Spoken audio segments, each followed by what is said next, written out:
17ஆம் தேதி காலையில் 6 மணிலேருந்து 18ஆம் தேதி காலையில் 6 மணி வரை இந்தியாவில் இருக்கிற எல்லா டாக்டர்ஸுமே இன்றைக்கி ஹாஸ்பிட்டல்ஸில் அவைலபிளாக இல்லை. நாடு ஃபுல்லாக வந்து டாக்டர்ஸ் வந்து இன்றைக்கி ப்ரொட்டஸ்ட் அனௌன்ஸ் பண்ணியிருக்காங்க. உங்களுக்கான பேசிக் நீட்ஸ்லாம் எங்களுக்கு ஃபுல்ஃபில் பண்ணித்தாங்க அப்படின்னு சொல்லிட்டு. அப்போ உங்களுக்குலாம் என்ன தோணியிருக்குன்னா, அப்போ இந்தியாவில் வந்து இன்றைக்கி ஏகப்பட்ட இறப்பு ஏற்பட போகுது அப்படி தான் தோணியிருக்கும். ஆனால் டாக்டர்ஸ் வந்து இங்கே என்ன சொல்லியிருக்காங்கன்னா, எமர்ஜென்சி கேசஸ்லாம் நாங்கள் அட்டன் பண்ணுவோம் அப்படிங்கிறத சொல்லியிருக்காங்க. இது வந்து வரவேற்கக்கூடியது. இந்த மாதிரி அவங்க ப்ரொடெஸ்ட் பண்ணாலும் எமர்ஜென்சி கேசஸ் அட்டன் பண்ணணும். ஏன்னா அவங்க வந்து ஒரு உயிருங்கிறது நம்மளுக்கு நடக்கக்கூடிய கோரிக்கைகளை தாண்டி அதிகமாக அதுக்கு வந்து விலையே கிடையாது மாதிரி அந்த மாதிரி வந்து அவங்க வந்து உயிர் காக்கிற சேவையை இப்பயும் பண்ணுவாங்க. அதுக்கு வந்து தடையே இல்லை. அதுக்கு வந்து நேரம் காலம் அது வந்து தடை கிடையாது. அவங்க இப்பயும் அந்த சேவையை தொடர்ந்து செஞ்சுக்கிட்டே தான் இருக்கிறாங்க.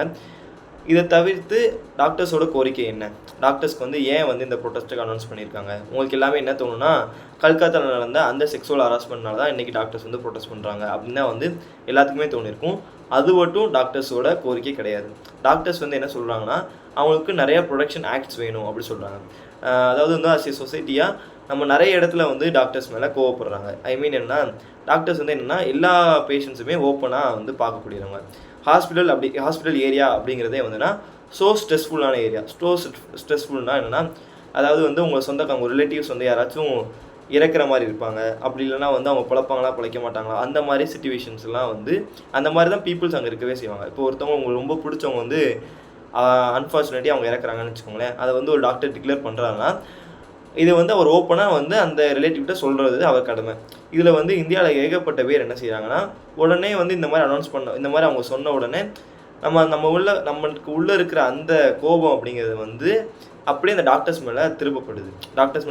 அவங்கள அடிக்க செய்ய இந்த மாதிரி வந்து அவங்கள வந்து அடிக்கிற மாதிரி இந்த மாதிரி வந்து லாவண்டாட இஷ்யூ இங்கே வருதுனால இதெல்லாம் எதிர்த்து அவங்க வந்து இந்த ப்ரொட்டஸ்ட்டை வந்து அனௌன்ஸ் பண்ணியிருக்காங்க.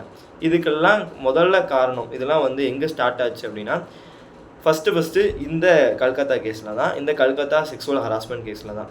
இதில் வந்து ஓகே இது வந்து மிகப்பெரிய இது வந்து நான் மெடிக்கோஸ்க்குமே வந்து சொல்லக்கூடியதான். இது வந்து ரொம்ப ரொம்ப தப்பான விஷயம், அது எல்லாத்துக்குமே தெரியும். ஆனால் அஸ் ஏ மெடிக்கோஸை அவங்க என்னென்னலாம் சொல்கிறாங்கன்னா, ஒரு பிஜி ஸ்டாஃப் ரொம்ப நேரம் டியூட்டி பார்த்துருக்காங்க.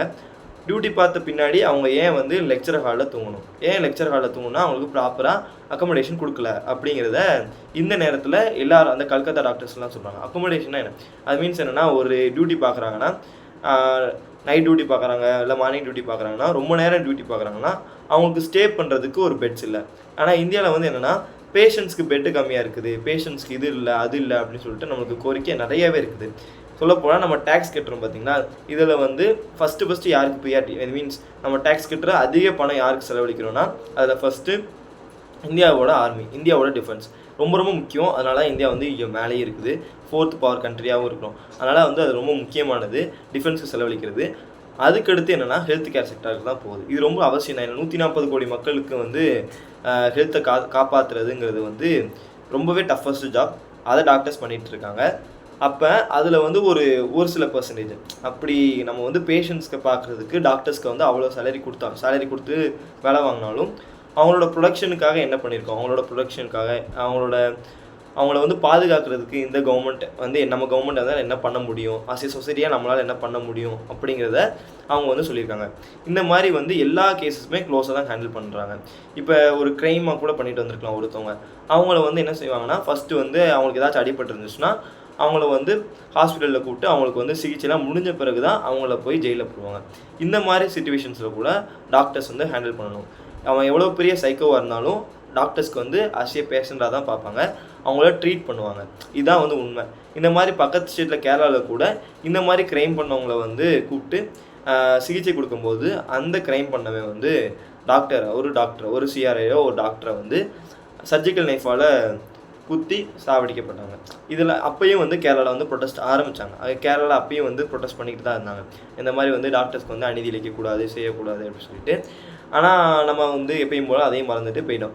இவங்கெல்லாம் என்னென்ன கோரிக்கைலாம் சொல்கிறாங்கன்னா, இந்த மாதிரி வந்து டாக்டர்ஸை வந்து அடிக்கிறது, அவங்க மேலே தப்பாக இருந்திருக்காது, ஒரு சில நேரம் வந்து மெடிக்கல் ஏரராக கொடுத்துருக்கலாம், அந்த மாதிரி ஏகப்பட்ட இது வந்து அவங்க கையில் இல்லாமல் ஒரு உயிர் வந்து பிரிஞ்சிருக்கலாம். அந்த மாதிரி சிச்சுவேஷன்ஸை வந்து ஆஸ் எ சொசைட்டியாக நம்ம வந்து டாக்டர்ஸ் மேலே கோவத்தை காமிக்கக்கூடாது. இது வந்து சொசைட்டியாக பண்ணக்கூடியது.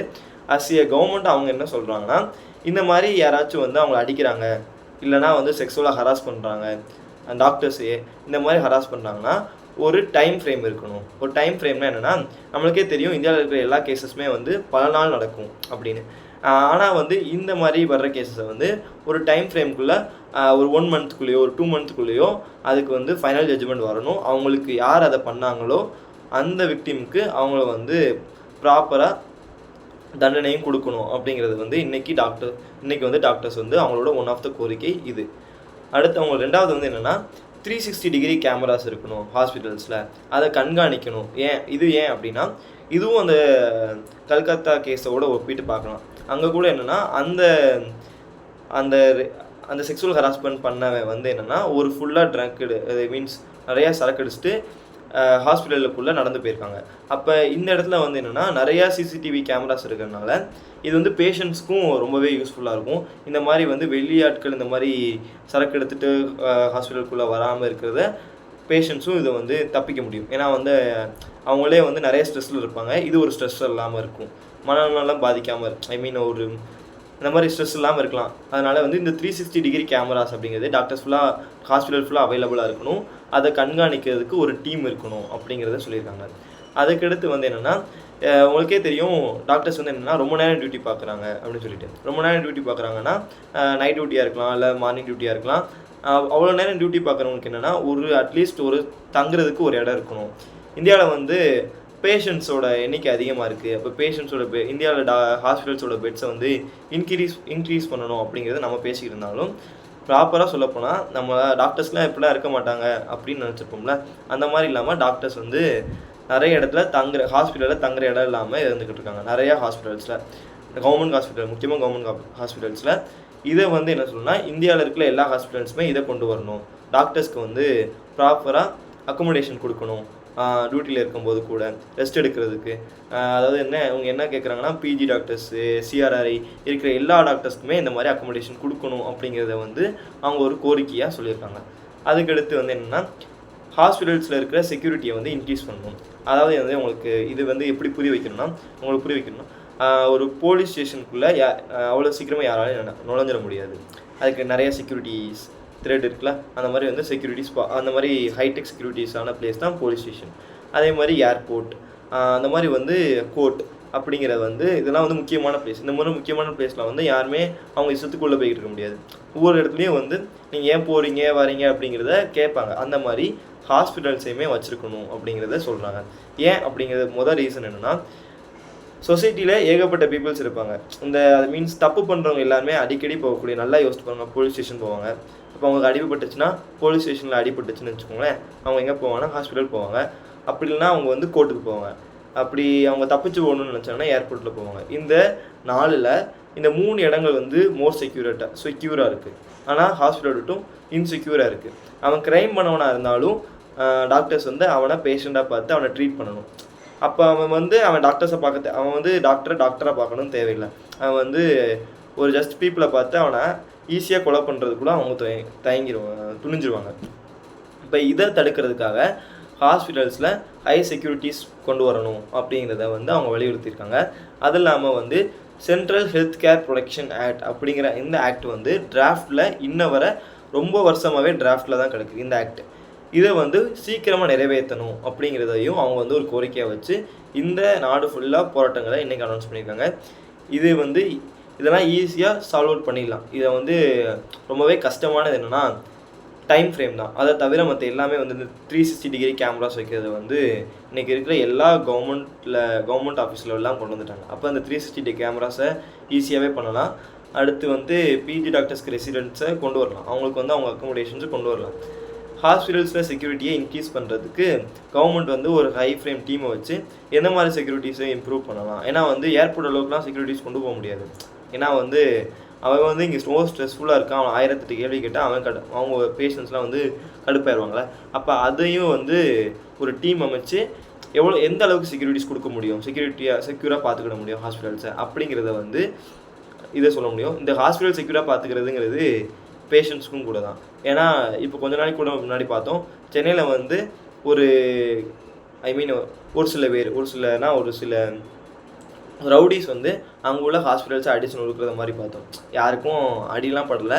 ஆனால் இதனால் யாருக்கு பாதிப்புனா பேஷண்ட்ஸ்க்கும் பாதிப்பு இருக்கும், டாக்டர்ஸ்க்கும் பாதிப்பு இருக்கும்.